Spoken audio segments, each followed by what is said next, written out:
Hello, good evening for everyone who's joining us tonight at the Aging by Design webinar. I'm just so grateful that you're here. In order for you to interact with us, you're going to need to acknowledge the recording in place. Not everybody knows that, so you have to say got it or yes or something like that. And then you'll be able to use the chat function and kind of hang out with us as we have our evening together. Um, as would be expected, and for anyone who's come before, you'll know that I will always begin with a land acknowledgement. I am here on the traditional and unceded territories of the Coast Salish peoples, the Musqueam, the Tsleil-Waututh, and the Squamish peoples, who honestly, where I live now, just on a bit of a hill and just up the street from where water is flowing, this was an immensely important trade route. And so there were probably a lot of other people who lived and worked and played and eventually died here. And I am so grateful to be an uninvited guest in these territories. And I'm immensely thankful for everything that I am learning and continue to learn about truth and the reconciliation process that must follow. So thank you for that. The second thing that I want to acknowledge is that I am here with a dear friend of mine named Kaly. Kaly Ryan. Um, Kaly is the founder of Capella Design, and we have been friends since we took an emerging entrepreneurs event together, right? It was during COVID, and so we didn't get to hug each other until one day we just braved it and we met in a park and we threw our arms around each other, and we've been friends ever since. As you can see, she's the youngest person in the room, and she's absolutely incredible. Capella Design is doing amazing work, and we're going to talk a little bit about what's brought her into this and why, as the youngest person in the room, she cares about this so much. And the thing that I love is that she's got some stuff that she's going to leave you with as well. And the whole idea of tonight is that you're going to take some really simple, we're not trying to sell you any, shockingly, I don't even want you to sign up for prep school, because actually that ship has sailed and I'm not offering prep school anymore. So next year in September, you can sign up for something else, but we're not here to sell you anything. We just want you to think about and reflect on what aging by design can mean. And I couldn't think of anyone better. Remember, Kaly, that you're muted. So when in just a second, I'm gonna ask you to unmute and come in. But the thing before I turn it over, and it's mostly going to be Kaly's show here. I want you to understand that in the next 20 years, people over the age of 65, this number in Canada, in fact, in North America, is going to increase by 68% from what it is now. And if that doesn't kind of set you back a little bit, no matter how old you are, the youngest in the room right here beside me, she should be worried because goodness, that is going to change everything. But whoever the eldest in the room should also really, really be willing to think about things differently right now when they hear that number, because we have nothing in place to be prepared for what this is going to do societally. We have no national seniors policy in place. And we're one of the few countries in the Western world that don't. We have a fractured provincial and federal policy framework, especially in healthcare. And that is not going to miraculously get better over the next 50 years while our population is aging rapidly. In healthcare right now, the average churn rate for people entering healthcare right now, it's 2 years. That is shocking to me. Churn rate means how long someone stays in a chosen profession. And in healthcare, the average is 2 years. How are we going to do this, right? By 20, I almost said by 1930. By 2030, the boomers are going to begin turning 85. And then those who live, and our lives are all getting longer. And so in just, what is that, 6 years, in just 6 years, we're all, this whole big, huge cohort is going to begin turning 85. And then it's going to take like 20 years of them continuing to turn 85. And, some of them, well, they're all going to die, but they're going to die at different points. And that is going to be really, really hard. And what that means is that we are all going to have to take more and more personal responsibility for how we age, because well, unless we don't, we are all going to age, and we're going to need to age with design in mind. And I mean that from all parts of the spectrum, but the one that I'm so excited to have Kaly talk about is the actual beautiful part. So over to you, my love. Say a brief hello, and then tell us why this young, beautiful thing that you are thought that this was a good idea.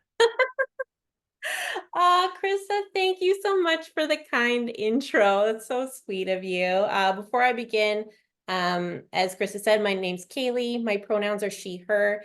And if anyone is not able to see me today for whatever reason, I'll do a quick visual description. I'm a white woman in my mid-30s with kind of shoulder-length curly brown hair. I'm wearing a black shirt. And I have wireframe glasses, and I'm sitting in front of some shelving with the Capella design logo in the background. So I think what I'm going to do is I'm going to share my presentation so I can tell you a little bit more with some visuals, because I'm a visual person. I don't know about all of you, about who I am and why I'm here and why I'm so passionate about accessible design. So I'll share. And if you don't brag enough in this presentation, then I, at the end, will make sure that there is bragging on your behalf. Okay. Gotcha. Oh, Yeah. thank you, Krista. All right, just let me see if I can set that up. And actually, just let me say, friends, that as Kaly, I've seen and heard her present in the past, and she's just wonderful. And if questions come up for you, what I'm going to recommend you do is pop them in the chat. We will definitely have time for questions today, but we'll probably prioritize what comes up in the chat, and then we'll let it go to wild and woolly land. Okay. And so everyone can see my screen. We're good to go. I think we should be fine. Yes. Awesome. Okay, so I'm going to get started. So I'll tell you a bit about Capella Design first. So essentially, we're mobility for the modern home. We're the first brand creating beautiful and functional furniture accessories from these ugly home mobility products. And we're offering advice, inspiration, other ways that you can essentially figure out how to live longer at home and in a better way as well. So about me, that's baby me and me now. So how did I come to this? Well, there's through a few avenues, but the one I love talking about is my grandpa. So in the 1980s, my grandpa's mobility changed, as many of ours will in our lifetime, and he wanted to stay at home. And so my mom and her sister worked tirelessly to figure out how to equip his space the best they could so that he could live there. Now, he lived in rural Manitoba. So it was not an easy feat in the 1980s. And what actually happened was they got a whole bunch of people in the community got together. They pooled together money and created a sixplex of accessible condos. So if you ever go to Hamioto, Manitoba, I don't know how many people are left there, but there are 6 accessible units. And it was just like this, this incredible perseverance that allowed my grandpa to live in his home till he was 95 in the early 2000s. So my family has this real understanding of the positives of preparing for aging in place. And what it can do, because it essentially extended my grandpa's life. And, he was older when I was born. So there are so many years that I wouldn't have had with him if we hadn't prepared. And 30 years later, my mom's in her 70s. Guess what? The same options that were available to her are still what's out there. And that seemed silly. And my background is an industrial designer, and I have 10 years doing furniture manufacturing and fabrication work. I said to myself, this is something that I'm passionate about and something that I know that I can affect through my skills. So that's when I founded Capella. So a little bit more about our expertise. So essentially we create award-winning designs, and we do that in a unique way because we collaborate heavily with other people. So older adults, caregivers, occupational therapists, inclusive designers, interior designers and builders, aging in place specialists, gerontologists. We're really interested in making the right products at the right time in the right way. So a couple pictures to illustrate this. The one on the left is some user testing, always better with a dog. And the one up top is our side table. So it's a replacement for a tray table that you might use for eating or using your laptop. But it looks really beautiful, works well on your bedside or beside a couch. And that was showcased, that was invited to be showcased at the Interior Design Show here in Vancouver. Below that is me and the occupational therapist I worked with on our shower seat. And so her and I are standing in the Interior Design Show in Toronto, where that product won an award. And we're seeing other coverage because, I think when we create things that really make change, we're able to see people getting excited about them.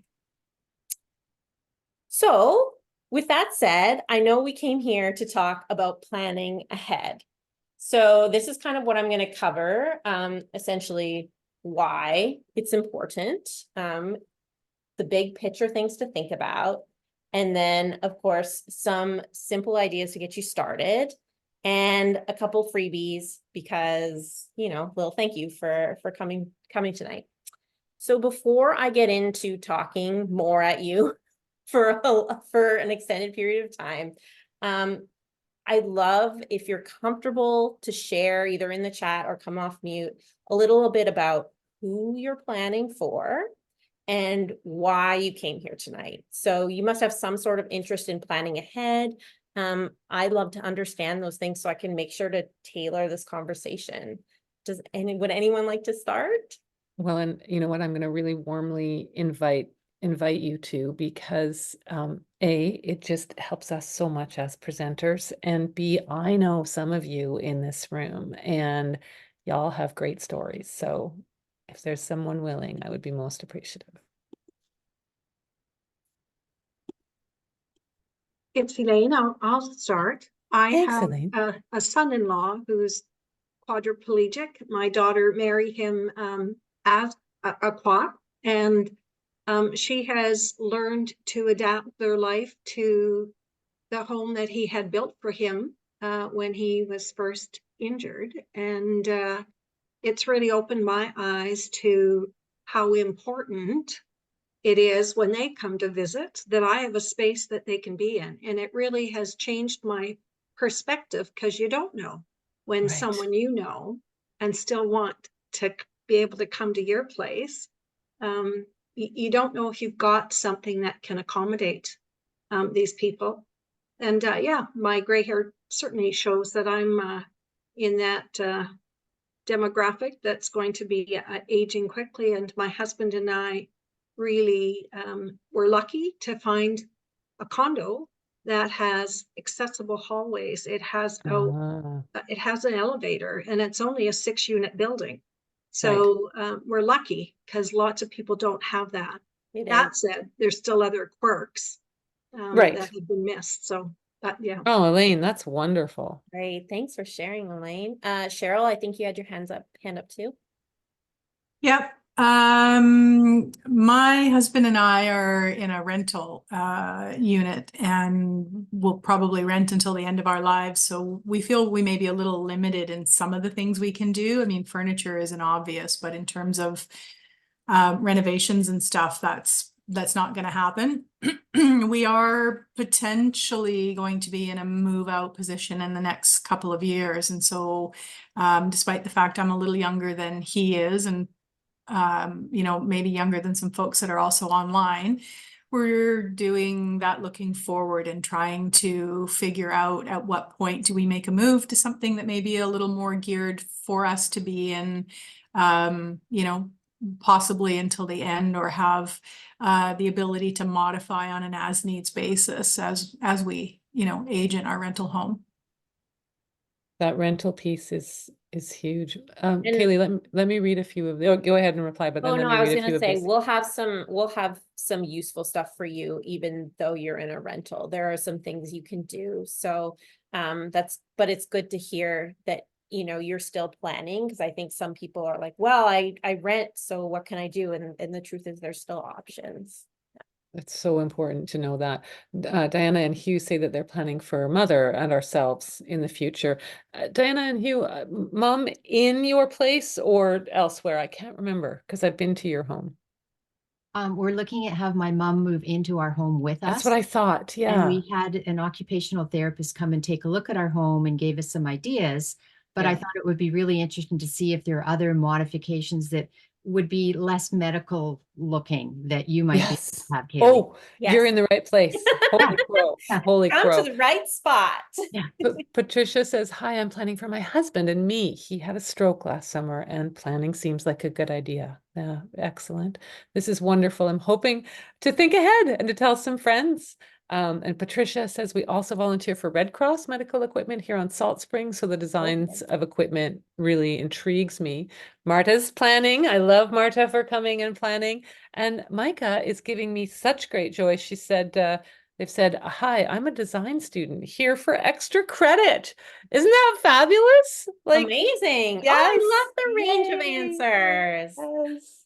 Oh, thanks everyone. Well, thank you for sharing. That gives us an idea of, you know, some of the different perspectives in the room. Before I move on, was there anyone else that wanted to share something? I don't want to cut anyone off. No, we're all good?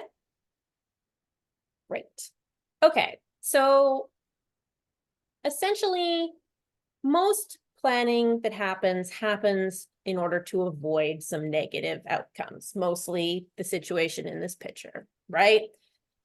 We plan because we don't want to move to assisted living or long-term care before we have to. I mean, there's lots of reasons for that. Krista touched on, you know, nursing and staffing shortages that make people wary about this change. People also love their homes, so we don't want to change.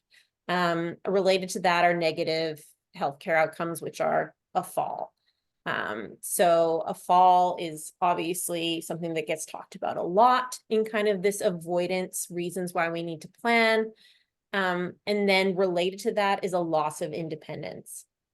So whatever happens and you're not able to use your home in the way that you had before. And then of course, all that leading to a crisis situation. If we haven't planned ahead, and we'll kind of touch on this a bit more, the other thing that we find, especially with baby boomer generation, which is the largest generation of older adults ever on earth, is that often they live farther away from their immediate support. So farther away from close family, close friends that can help when something goes wrong and in transition times. So really this planning ahead piece is key, right? So we understand all these things. And yet only 10% of homes are ready for aging in place. And as per Krista's stats before, it's just not enough homes. It has the potential for us to be in a crisis situation quite quickly. And just for reference, this 10%, like what it means to be ready for aging in place in this study, it was any sort of way to get in the door. So whether that's barrier free or an assist to get into the door, and a bathroom on the first floor, and some sort of accessibility feature in the bathroom. So one grab bar would have done it, or room to maneuver would have done it. So the bar is Not a high bar. no, it's very low. The grab bar is low. I'm sure there's some sort of joke I can make here. And so, you know, when I've done my research and talked to people about this issue, in that we know, like we know all these bad things can happen and we have the ability to plan, but we just don't do it. Why aren't we doing it? And actually the biggest reason is stigma. It is because we're not comfortable doing it, whether it's for aesthetics, the feeling we get when we think about all these things happening, denial, we're essentially stopping ourselves from planning. So I think we have to have a different conversation. And that's why we're all here tonight.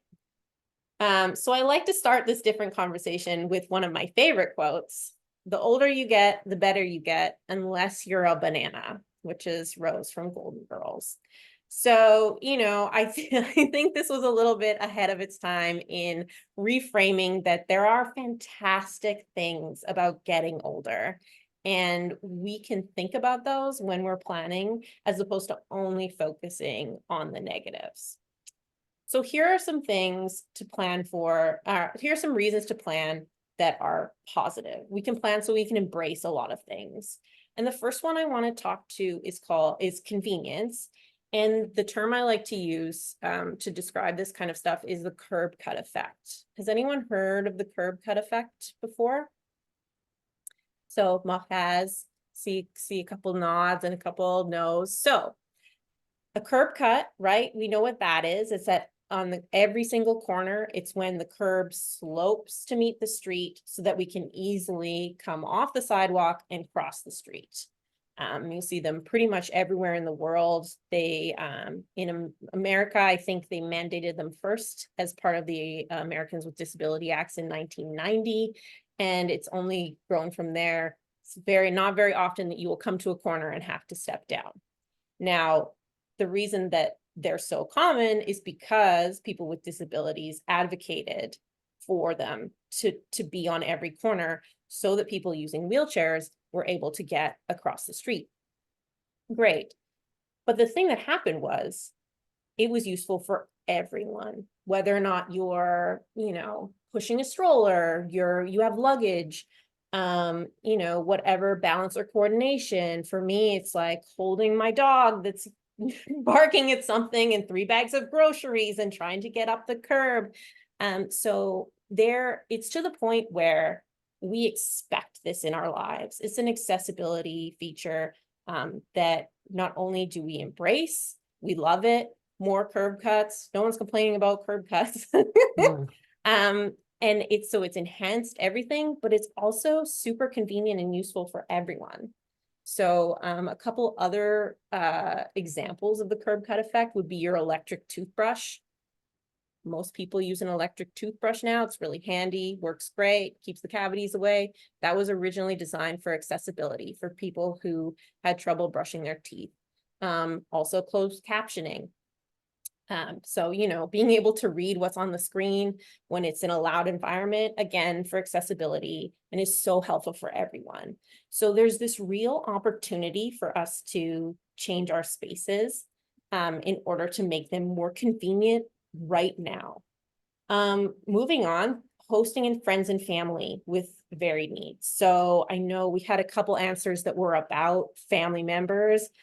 Also friends, you know, whether it's people that are living with you or that come over regularly right now, or as you get older, maybe they're a little bit older than you, maybe they're a parent and you want to have them in your home. They're important to you, right? So making sure that we're accommodating them so we know we can have, whether it's them over for dinner or a special holiday is like key, you know, and many people have an example of this, and my grandpa is one of them.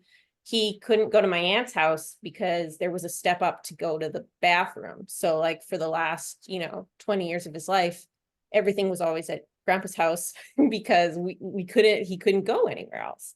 And so if you're able to make your home more accessible, you're able to have more of your friends and family over for meaningful interactions. And can I just interrupt, Kaly? The Yes. time to discover that your house is not appropriate for your mom, your aunt, your whatever, this person, this family member that you haven't seen since last Christmas or whatever, is not at Christmas, right? And most of us, that's exactly what we will run into, you know, and especially as we're dealing with our aging parents or our beloved elders.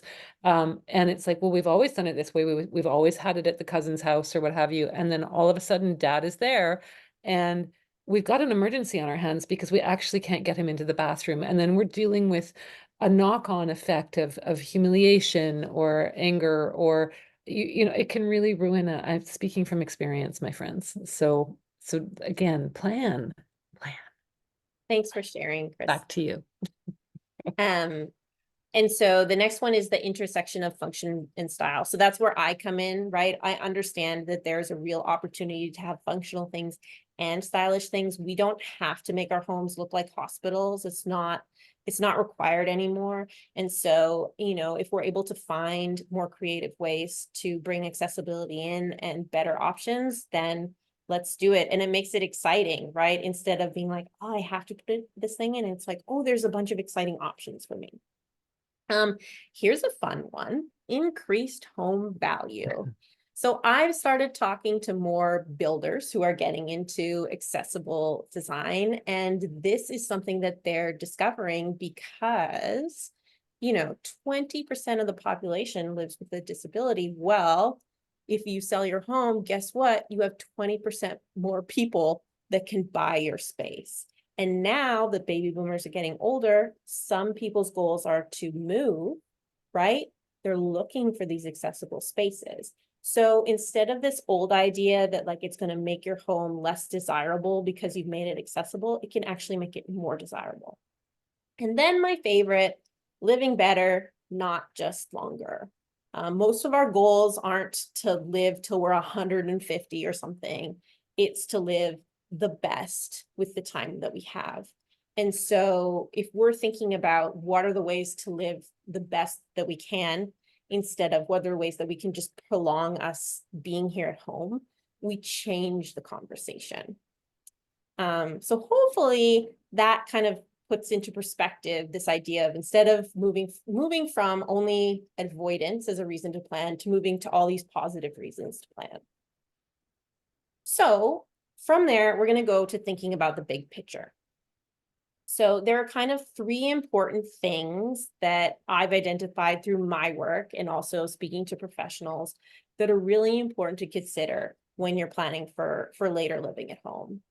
And the first one is all about defining your goals. So like I said before, right, there's living better, not just longer. And this is part of that. You know, yes, you want to be able to get around your house and you want to figure out what independence means for you as you get older, but what do you want to be doing? So I'll use the example of maybe you love to cook.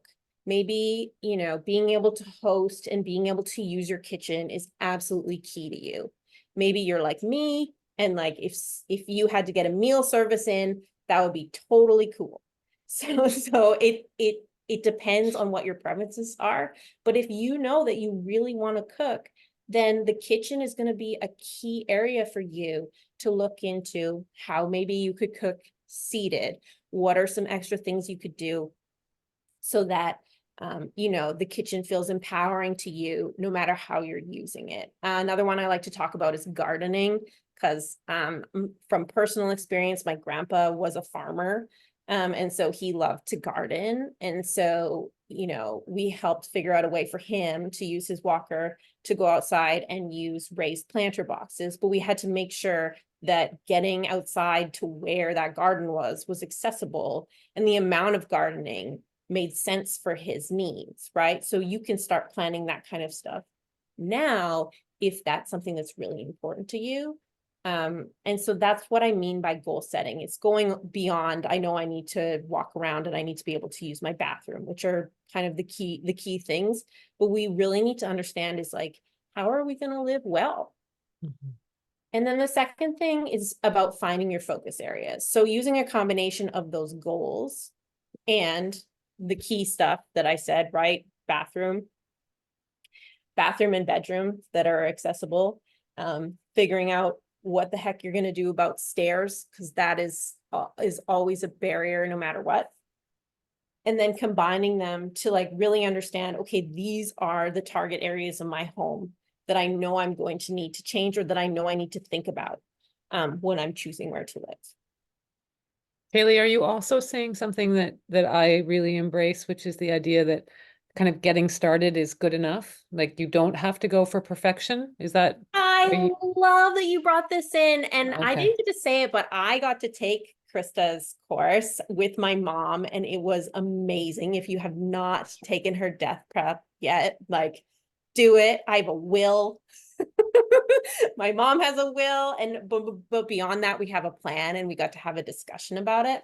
But I'm jumping aside. You know, one of the greatest gifts that Christa gave in that course was saying, hey, you don't have to do it perfectly. You just need to get started, right?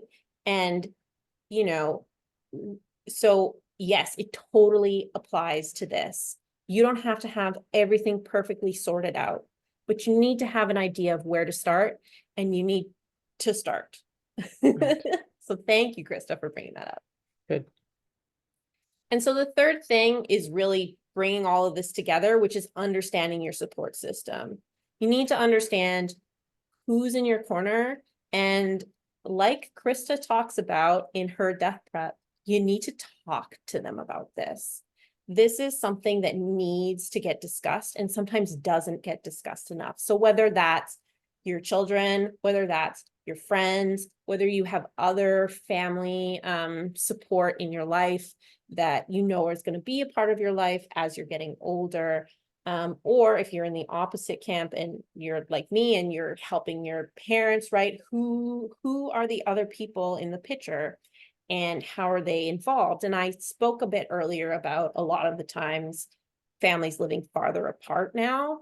And so that's part of the discussion for sure. Like I'm having, for example, I'm having in my personal life different discussions about my parents that are a short drive away than my parents-in-law who are like a 14-hour drive away, right? So we have to make different decisions based on who's going to be there for us. And then, of course, incorporating your financial situation as well.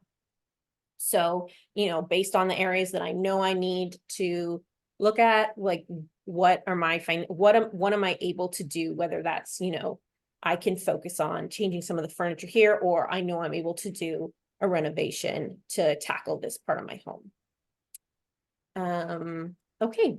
So that's kind of like a big thing. It's a lot to think about, but the good news is there are ways to start small. So I'm going to give you a few tips out of a resource that I put together with Margot, who was the occupational therapist I talked about earlier. She's out of Toronto. She's an occupational therapist, gerontologist, amazing human being. And she helped me come up with 10 ways to make your home more accessible without sacrificing style. And, we wanted to put it together because we wanted people to understand there's a way to get started here that is, that's simple. It's like taking little bites before you have to take big chunks, and also changing the way that we think about it, right? So again, these are kind of quick, they're fairly easy, they're practical, and they're no renovation. So we're not talking about spending thousands and thousands of dollars to do these things. I'm going to talk about 5 of the tips, and then I'll give you the link, and you can, if you would like to read the rest of them, you can you can put in your information and it'll send it to your inbox. So the first one is free.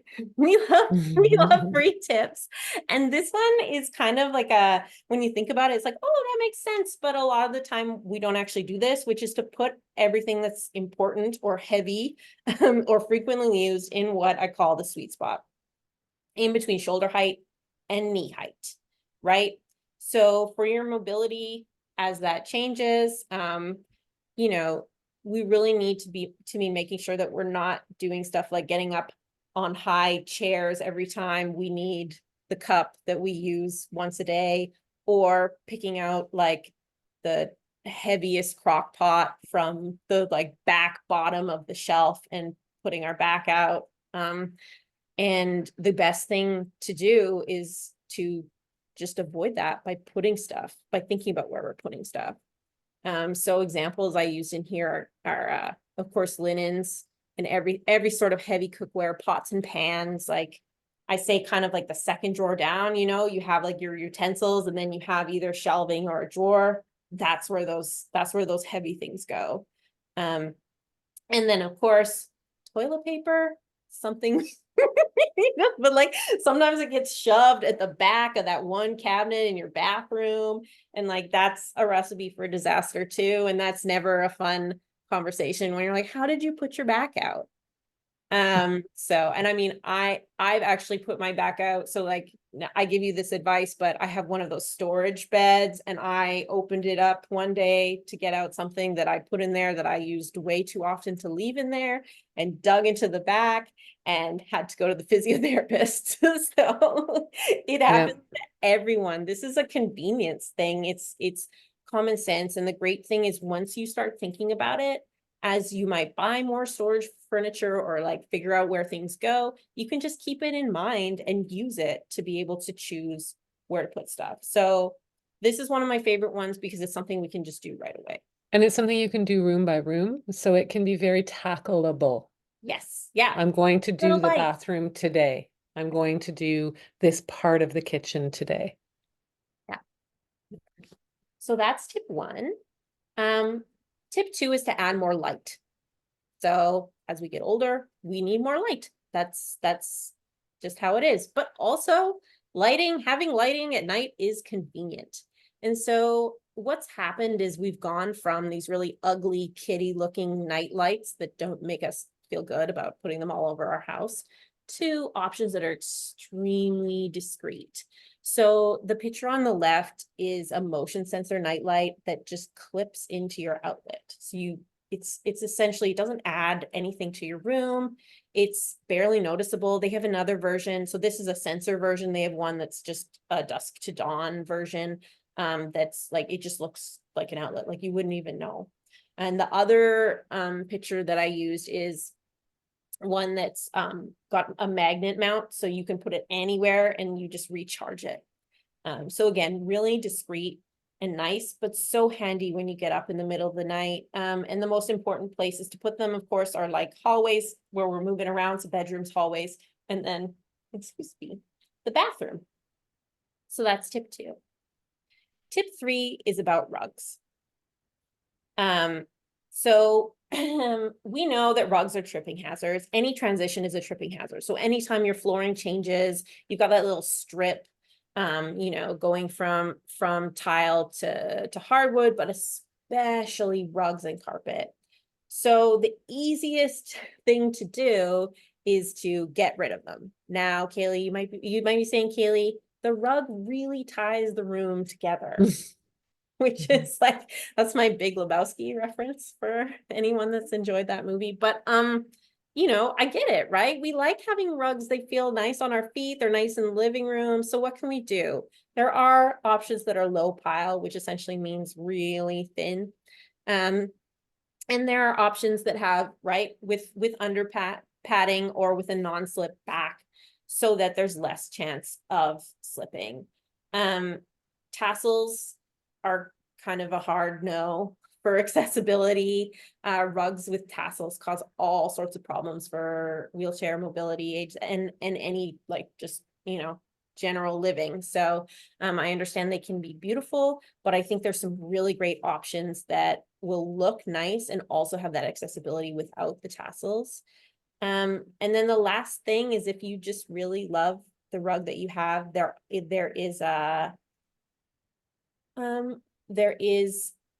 are options, sorry, I should say, to tape your rugs down. So a high traffic area, say even you just have someone coming over and you know it's going to be a problem, you can temporarily tape your rugs down and you can get rug tape from the hardware store. So the fourth tip is to switch to lever handles. So this is something that again can be a low cost and quick option. It can you can also get really fancy lever handles. It depends on what you're looking for, but they're very readily available now. So essentially no knobs or like the cross, right? It's a lot more difficult for dexterity. And it's also just way more convenient to use a lever handle, right? So if you're like me and you come in from your car and you've decided you're going to take all your groceries at once, you get to the door and then you have to somehow turn the knob to get into your home. Well, it would have been great to have a lever. So I think that's another way that you can quickly make a change that'll make it way easier if something changes for you and you need to be able to easily get in and out of the different rooms in your home. And I would be remiss if I didn't talk about shower seating. I mean, so our first product was a shower seat, but it was our first product was a shower seat for a reason. If you have a shower that allows you to put a shower seat in it, it is such a great option. And it is, you're able to do it right away. Unlike grab bars, you don't have to install anything. I think it was Cheryl that was talking about renting, right? You can't always make those adjustments, but you can put a shower seat in right away.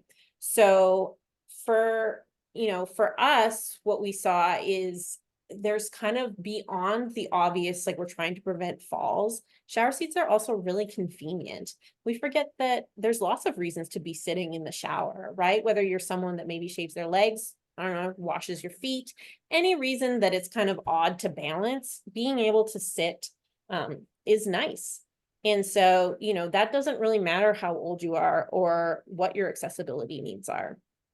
And for anyone with grandchildren, just going to point this out, they think that is the coolest darn thing in the world. So little added plug, truly all age. Thanks, Krista. So, and I know I'm not here to sell you anything, but I thought it would be odd if I didn't explain my shower stool. So I have put in a slide to explain exactly why we designed it the way we did and about pricing. So I'll go over it quickly. Don't feel any pressure, but I think I want you to understand some of the features to look for. Right. So what essentially we've done is we've taken the really ugly version from the medical supply store and made it into something that really feels quite premium. It's got 3 color options, but it's still got all the features of a stable shower stool. So it's got a contoured seat, lots of handles for grip. It's got those non-slip feet. It's got that there's a bit of a triangle shape to it that makes it extremely stable. And of course, it's easy to clean and rust free. I don't know if you've ever seen one of those shower seats in use. They start rusting right away. So this uses all aluminum and stainless steel, so it will never, ever rust. The thing that's really important to us is material choices and sustainability. So the seat, instead of being teak, which needs to get refinished, it's actually recycled pop bottles. So they compress the pop bottles and then they cover it in recycled wood. And what happens is it creates this beautiful material that looks like teak, but gets cleaned like plastic. Like you can just spray cleaner on it. And same with the sides. They look and feel like stone, but they're really easy to clean. So, and the third thing, they're made ethically in Vancouver. So we pay everyone a living wage to make these, which is what's reflected in the price there. Is essentially what we're doing is making something beautiful, sustainable, and made ethically. And the great thing about, even though you're buying a more premium product, you're still saving compared to a renovation. So a renovation, adding in like a tiled shower seat to your shower, it can sit somewhere around $2,000 if you're adding in an actual accessible seat, as opposed to less than $1,000 for something that you can put anywhere in the shower, that you can adjust to your needs. So that's my quick plug for the shower seat, because I really wanted to explain to you why we designed it the way we did. And that's the first 5 tips. So Krista can put the link in the chat. And also, I forgot to say, we will send you this deck along, like this set of slides along with the recording, so you can see everything again. So feel free, we'll make sure you have everything from this. Diana, I will get to your question at the end. Don't worry, Diana. Okay. Yeah. Sorry, sorry, I can't see the chat, but That's fine. You're doing great. Yeah. so yes, all 10 tips. You can have them through that link. It's just, there's just a little web form. It'll sign you up, and then it'll send you an email.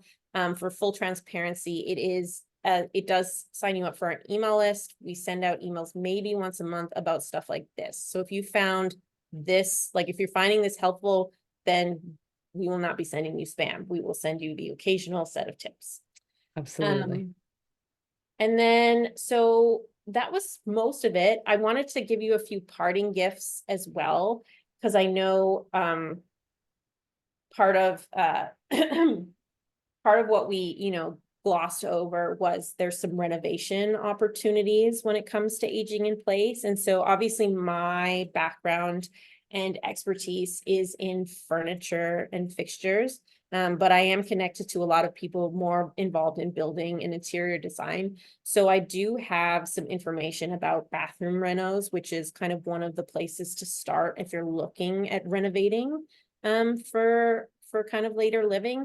And so that should give you some resources to get started there. And then I'm also offering 10% off from our 2 products on our website that I talked about, our side table and the shower seat.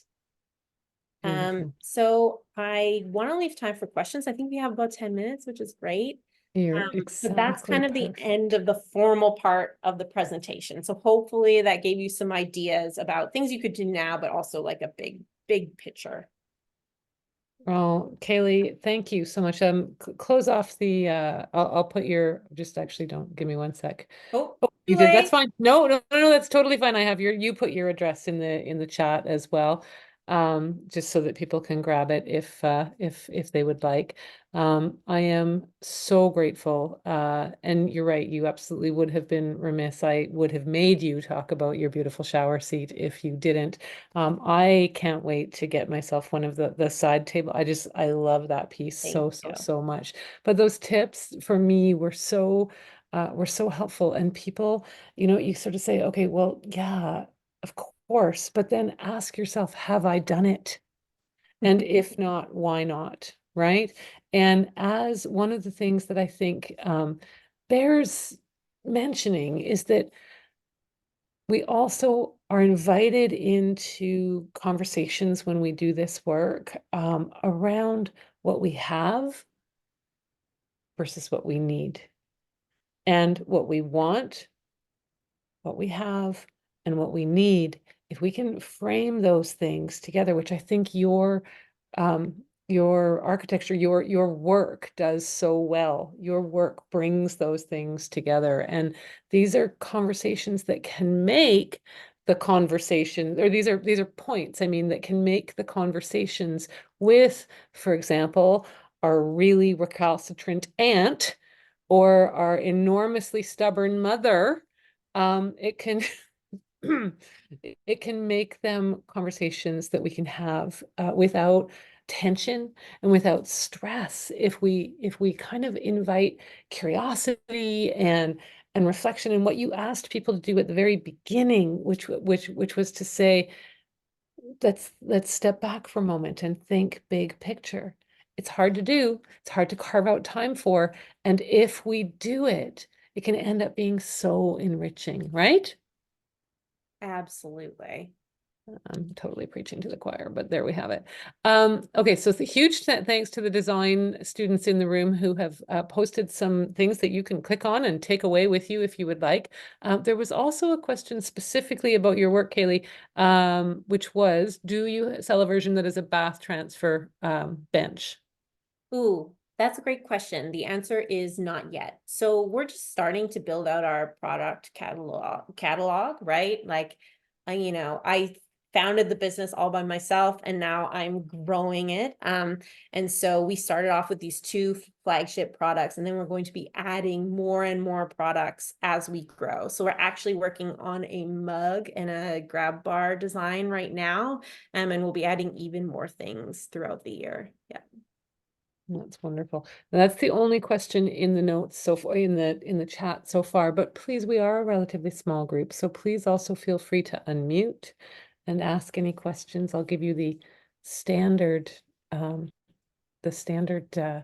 note that I'm a funeral director and I can handle uncomfortable silences. So It's Elaine, I just have a question. When we're looking at people accommodating, the the previous generations in your yards in a small home and stuff, really your design for a small space, that, have you started looking at more than just these small pieces of furniture, but how the space itself could be effectively used for somebody with, I'm looking at small spaces, those backyard suites, that kind of thing, because this makes sense for that as well.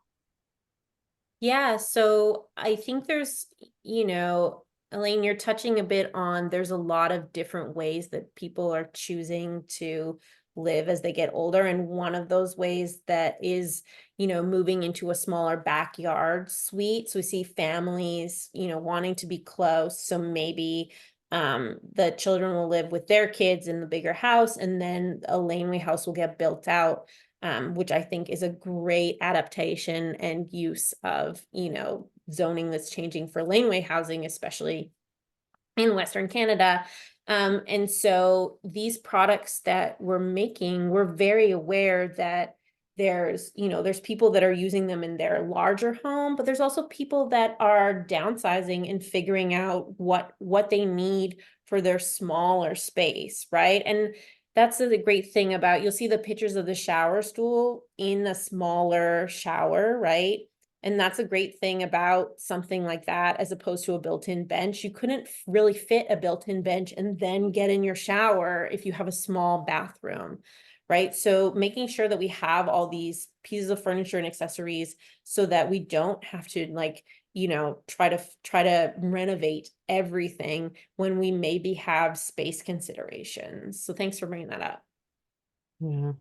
In the chat here, we've also got Muff has said, I'm looking forward to the grab bar designs. I actually reached out to Kaly, how long ago? A year ago now, I think, and said, no, half a year, I think. And I was like, Kaly, I need to know what am I going to do about this ridiculous And bathtub that's been, yeah. So yeah, we're working on grab you're bars. on it. We're on Yeah, so I it. can But actually tell you a bit about this particular grab bar that we're working on, because I'm super excited about it. And it's actually a grab bar picture frame. So what it is it looks kind of like a railing, or like the lighting that would come over top of a picture frame if you had a fancy photo, but it sits underneath. So what happens is all of the hardware looks like it's integrated into the frame. So instead of looking like a grab bar with the big flanges, it looks like a beautiful railing that you could put in your entranceway or anywhere in your home that you wow. might need a little more support. Wow. Which also takes me to Micah's question, which is there an opportunity for a test group to help with your products? I know we've got design students here. Heck yes. And Hugh's like, me, my mother-in-law is moving in. Yes, so I would love for, please reach out to me. So I think I touched on it at the beginning of the presentation, but something that's really important to us is making sure that we're designing alongside people who need our products. So a lot of the issues um of that we see in kind of this medical home product designs is that they're not really made for or with people. They're just made to solve a medical problem and then dumped in the store as the only option. So yes, for Micah's case, please reach out, especially as a student. I know you're learning and that's really exciting. So yeah, I would love to chat. And I will actually, I'm just going to speak in the chat. Tazinia has said, I appreciate your ethical design philosophy, but I'm a bit worried that way too many people won't be able to afford it, especially in the US. And I'd like to actually speak to the idea of affordability and remind people that their affordability comes in many ways with a price tag at the front or a price tag that is paid somewhere else.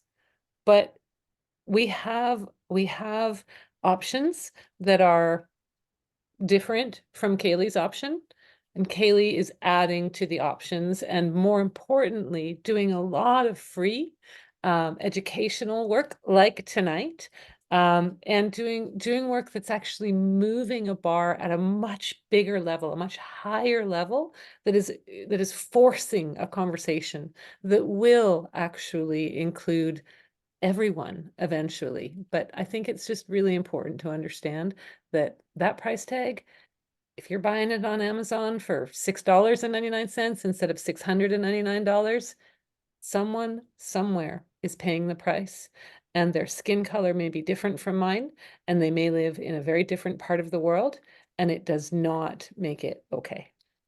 So Thank anything you, you hear. Christa.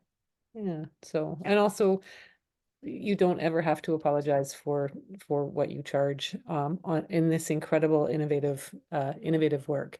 Like I say, it's also something that is you're using it as an alternative to a bigger design reno. So now what I'm going to do is I'm going to ask everyone to unmute, everyone who's here and sort of listening live, to unmute, because I want, before we go, I want Kaly to hear how absolutely appreciated she is. Before I let you go, I'm going to just let me just copy this here. I promised you that I wasn't going to sell you anything, and I'm not.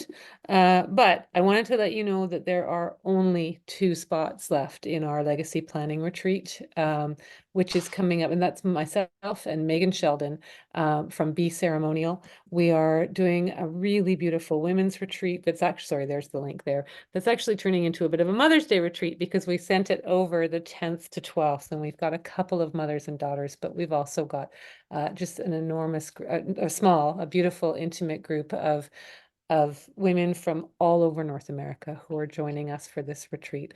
If you support my work and you know someone who would benefit from a few days away, it's a little over $1,000 for the whole weekend. And if you know someone, we have 2 spots left. I would love you to share this information with them. Being able to, well, keep our lights on is something that really, really matters to those of us who are doing this different work. And I'm not trying to suggest that any of you should come to my retreat. I would love it if you did.